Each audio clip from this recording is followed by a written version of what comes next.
Bihaar Pradesh जनता party के प्रदेश अध्यक्ष कुशवाहा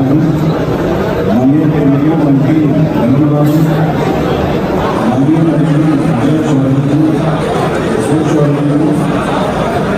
आज जो पार्टी में शामिल हुए हैं,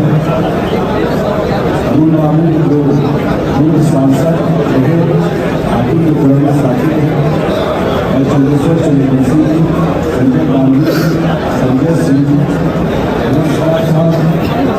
और जितने साथी के साथ जुड़े हुए हैं, रमन बाबू ने सरकार की उपलब्धियों समता पार्टी को पिछले बनाने में रमन बाबू का महत्वपूर्ण योगदान रहा। आज दोबारा अपने पुराने घर में लौट आए और सबसे बड़ी बात है जिला मदद क्षेत्र